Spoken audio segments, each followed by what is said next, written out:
"Everyone is afraid of me, but why aren't you afraid of me, human?" said the alien woman. The galaxy had many rules, but one rule stood above all others. Do not stand close to Valeth. Every species knew her name. Some whispered it, some erased it from records. Others used symbols instead of letters, believing that even writing her name could bring bad luck. Valeth was not a conqueror. She did not rule fleets or command armies. She was worse. She was fear made flesh. Where she walked, minds collapsed. Strong soldiers froze. Leaders forgot their own names. Entire crowds fell to their knees, shaking, unable to breathe. Her species carried a natural psionic field, a presence so heavy that most thinking beings could not stand against it. Fear was not something Valeth chose to create. It simply happened. That was why she lived alone. The Galactic Council built her chambers far from the main halls, long corridors, thick shielding, emergency medical teams always on standby. Meetings with her were rare, short, and usually ended with someone being carried out unconscious. Valeth had accepted this long ago. Fear was her curse. Fear was her identity. That was why, when the human did not react, everything changed. The human delegation was new. Humanity had joined the galactic stage only 12 standard cycles ago, a short time by any measure. They were labeled physically weak, emotionally unstable, and technologically uneven. But they had one trait that confused analysts. They refused to panic the way others did. So the council decided to test them. They sent one human. One, no guards, no psionic shielding, no mind dampeners, just a man in a simple dark uniform walking down the long corridor toward Valeth's chamber. Medical teams watched from behind reinforced glass. Council members observed through remote drones, unwilling to be anywhere near the room. Most expected the same result. The human would fall. Commander Elias Rowan walked calmly. His heart beat fast, but his steps were steady. He had been warned. Everyone had warned him. You will feel like the universe is pressing down on your thoughts. You will want to run. You will want to scream. Elias nodded when they told him. He had felt worse. As the door opened, the air changed. It felt thick, heavy, like standing underwater while still trying to breathe.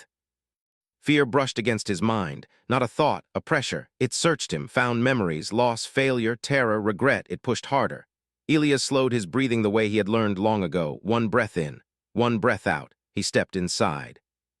Valeth stood at the center of the chamber.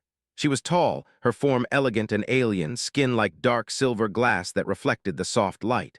Her eyes were large, glowing faintly with psionic energy. Long markings ran down her arms, symbols of her species, symbols of isolation. She watched him, she felt his mind, and she stopped breathing. He was afraid. Yes, but he was still standing. No scream, no collapse, no begging, just a human meeting her gaze. Valeth's presence surged without her meaning to. Fear should have crushed him. Instead, his jaw tightened. His hands trembled slightly, but he did not fall. Valeth had never seen this, not once in her long life. "Human," she said slowly, her voice echoing softly in the chamber. "Why do you still stand?" Elias swallowed. "Because sitting would be rude," he answered honestly. That answer shocked the observers even more than his survival. Valeth narrowed her eyes, her fear field intensified. This time she expected resistance. Instead, she felt something else. Adaptation. His mind did not fight her presence. It adjusted. She took a step closer. The medical teams prepared to rush in. Elias took a slow step forward as well, not aggressive, not submissive, just present. Valeth's voice dropped, softer now. "Everyone is afraid of me," she said. "But why aren't you afraid of me, human?" The room went silent. Elias thought for a moment. He could lie. He could pretend bravery. But humans had learned long ago that lies broke under pressure. "I am afraid," he said. Valeth froze. Her presence wavered. "Then why does your mind not break?" Elias looked at her, not as a weapon, not as a monster, but as a person who had never been allowed to be anything else. "Because fear is not new to us," he said simply. Valeth searched his thoughts again. She saw predators in dark forests.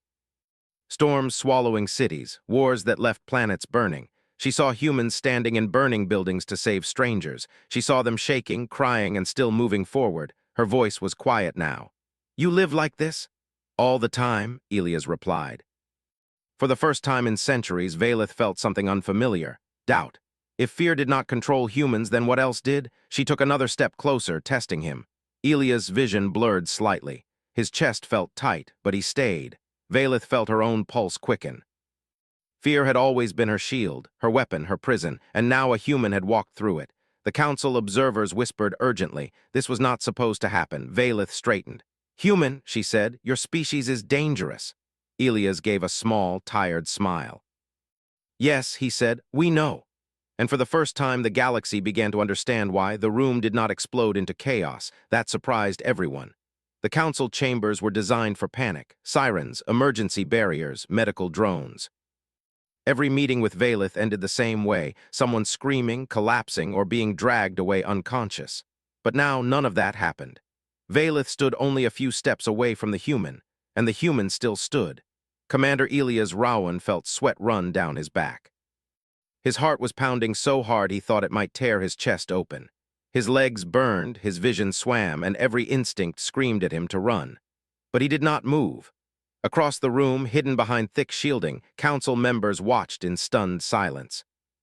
"This is impossible," one of them whispered. "No species has ever resisted her presence this long," another replied. They were wrong. The human was not resisting, he was enduring. Valeth studied him carefully now. She had always been able to feel others. Their minds were loud, chaotic, fragile. Fear shattered them like glass, but the human mind was different. Messy, layered, it felt reinforced, like a structure built knowing it would be damaged again and again. "You said you are afraid," Valeth said, "yet you do not flee." Elias swallowed and nodded once. "Yes."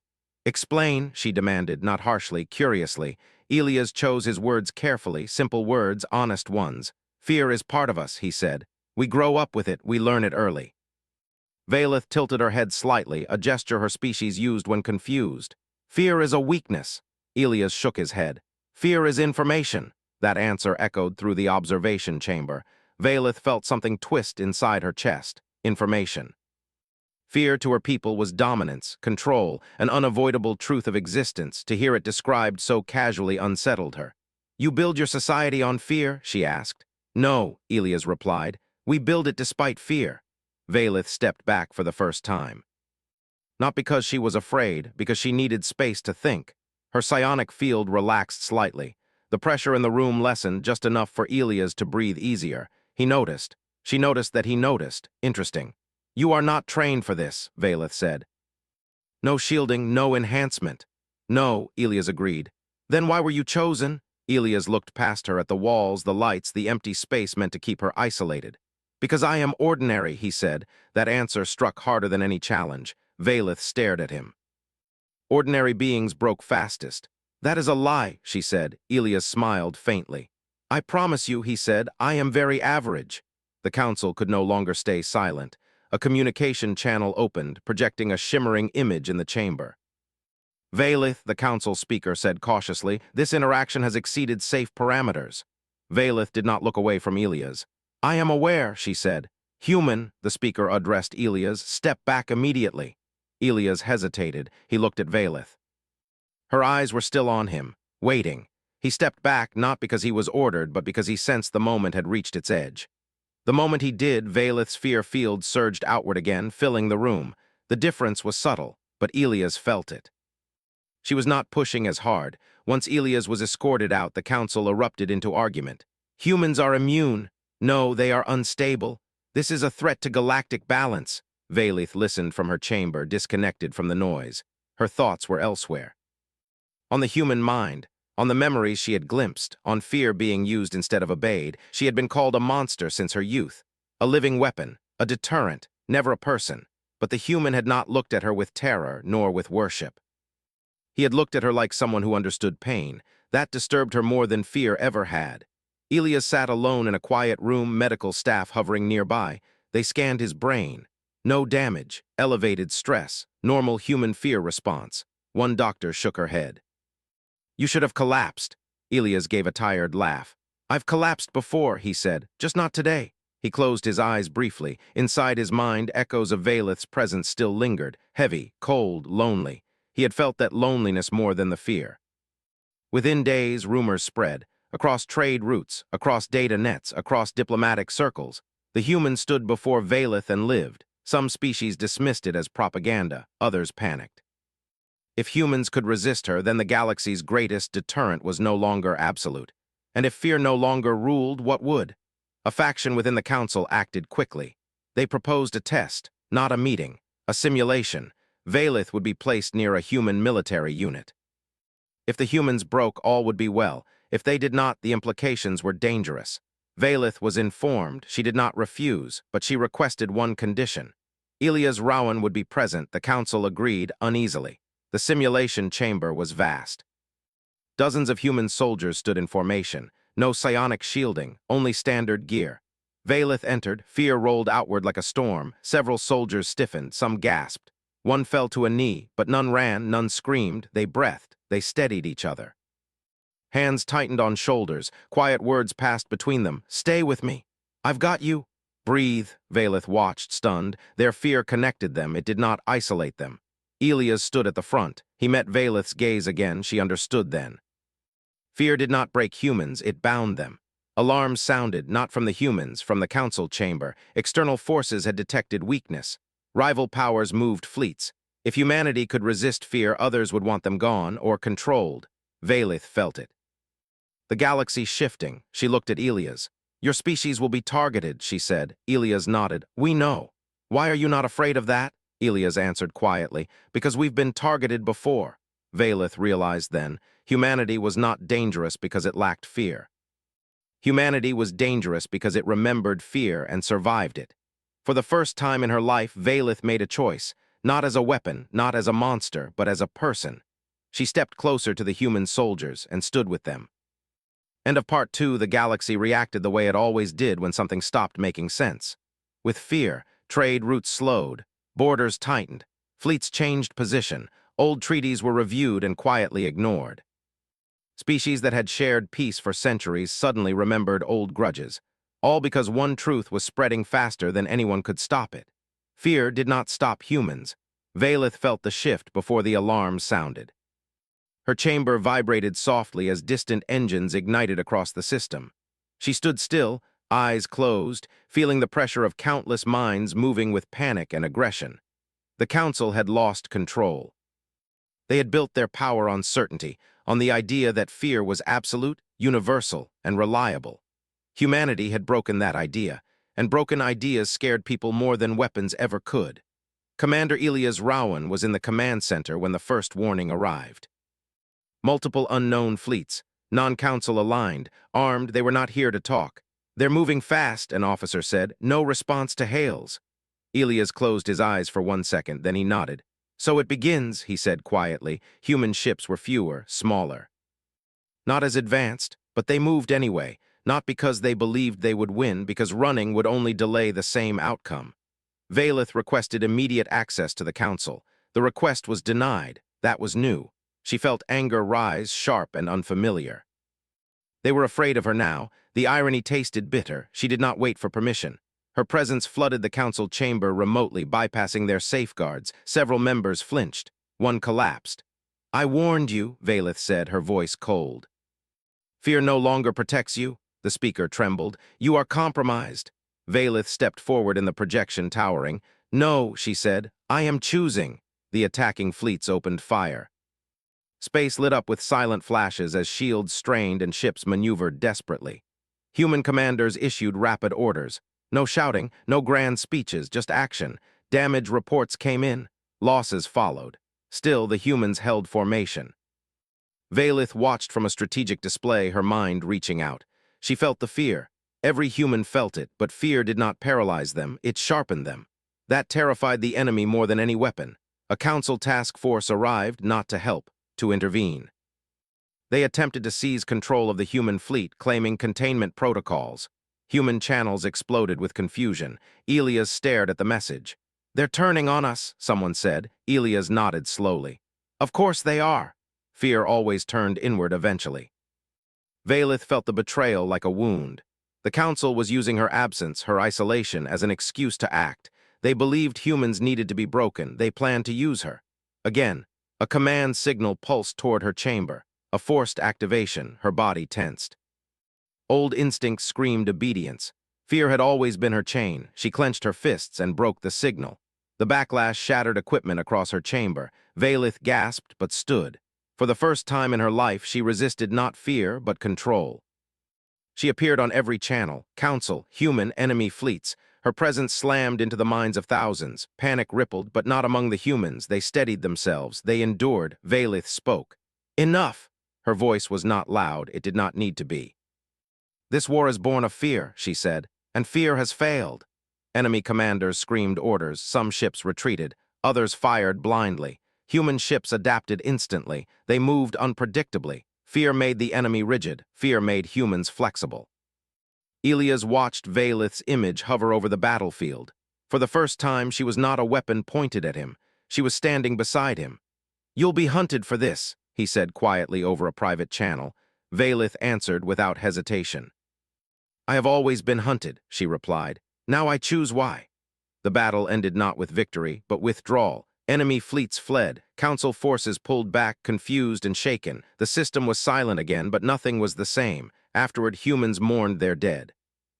They cried, they shook, they hugged, they remembered. Valeth watched. No one feared her now. Some were cautious, some curious, some grateful. But no one collapsed. She had never been surrounded like this before, not without screams. Elias approached her slowly. "You didn't have to do that," he said. "Yes," Valeth replied. "I did." She looked at him. "Fear ruled me," she said, "until I met you." Elias shook his head. "No," he said, "until you chose." Across the galaxy, records were updated, new warnings added. Humans, your choices do. The galaxy did not calm down after the battle. It fractured. Old alliances cracked under pressure. Neutral systems closed their borders. Military forces everywhere went on high alert. Fear spread faster than any message ship, not because of the humans. Because the galaxy had lost its strongest rule. Fear no longer worked the way it used to. The Galactic Council declared an emergency summit, not in person, never again in person. Holograms filled the chamber, flickering with tension and mistrust. Some representatives refused to activate full projections, afraid that even an echo of Valeth might reach them. Valeth stood alone in her chamber, watching the projections appear. She felt their fear. It no longer pleased her. It tired her. "You have violated every containment law," the speaker said, his voice shaking despite filters. "You interfered with council authority," Valeth answered calmly. "You tried to enslave me." Silence followed. That truth had no easy defense. Human representatives were present now as well. Not many. They had not been invited before. Elias Rowan stood behind the human ambassador, hands folded, eyes steady. He felt the weight of the room, not fear, expectation. "You claim fear is no longer absolute," one council member said. "Yet fear maintains order," the human ambassador replied in simple words. "Fear maintains silence," she said, "not peace." Murmurs rippled through the chamber. Valeth watched Elias. He looked tired but unbroken. While the council argued, fleets moved. Several major powers decided they could not wait. If humans were allowed to grow, to spread this dangerous idea, the balance would collapse. So they chose war. A real one, not tests, not warnings, extermination. The first attack hit a human colony world. No warning, no demand. Orbital strikes tore through defense platforms. Cities went dark. Communications failed. Humans died. The news reached the fleet within hours. Silence filled the command deck.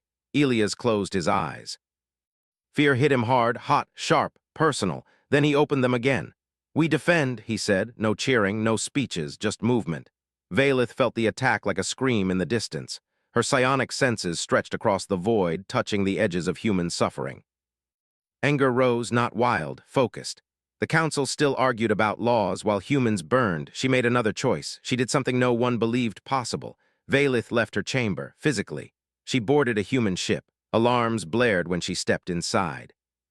Crew members stiffened, some gasped, but they stayed, they breathed, they endured. Valeth lowered her presence deliberately, controlled. For the first time, she shaped fear instead of releasing it. The ship stabilized. Crew members stared at her not in terror, in trust. She did not know how to handle that. The human fleet jumped into hostile territory. They were outnumbered, outgunned. Every prediction model said they would lose. Valeth stood on the bridge beside Elias. "Fear says retreat," she said. Elias nodded. "Yes, and yet." "And yet," Elias replied, "we go forward anyway." The enemy fleets formed rigid lines, perfect formations. Fear made them predictable. Human ships did not follow doctrine. They split. They regrouped. They used damaged ships as shields. They sacrificed efficiency for survival. Fear made them creative. Valeth extended her awareness carefully. She did not crush the enemy minds, she whispered. Fear returned to them unfocused, uncontrolled. Orders broke down, commanders hesitated. Human ships struck in those moments. Losses were heavy. Humans felt every death. They did not hide it. Names were spoken, faces remembered, fear hurt, but it did not stop them. At the height of battle, the enemy deployed a weapon, a psionic amplifier designed for one purpose, Vaylith. It latched onto her presence, amplifying it beyond control. Pain tore through her mind. Fear exploded outward. Human crew members cried out, some fell. Elias grabbed a railing, blood trickling from his nose. Vaylith, he shouted. She screamed, not in rage, in refusal. She pulled inward, compressed her presence, focused it. The amplifier shattered. The backlash destroyed enemy ships caught in the feedback. Vaylith collapsed. Elias caught her before she hit the floor. For the first time, the monster was helpless. The crew froze, fear rose. Then hands reached out, they helped carry her, protected her. Human medics worked frantically. She saved us, one whispered. Yes, another replied, she chose us. The enemy fleet broke. They retreated in chaos. The battle was over, but the cost was clear, too many dead. Too much damage. News spread everywhere. Humans had not only survived, they had defended one of their own. The monster, the fear-bringer, the untouchable, they had stood beside her. Fear cracked across the galaxy, not fear of Vaylith, fear of humans. Vaylith woke later in a medical bay. Lights were soft, the air was quiet. Elias sat nearby, exhausted. You should be afraid of me, she said weakly. Elias looked at her. We are, he said, just not enough to abandon you. She closed her eyes, something inside her finally broke. Not fear, loneliness. The council reconvened days later. Their tone was different, quieter, careful. They had seen the truth. Fear could no longer rule because humans had proven something worse than a weapon. They had proven loyalty in the presence of terror. A new order began to form, slow, unstable, dangerous, but real. And at its center stood a species that felt fear deeply and chose to act anyway.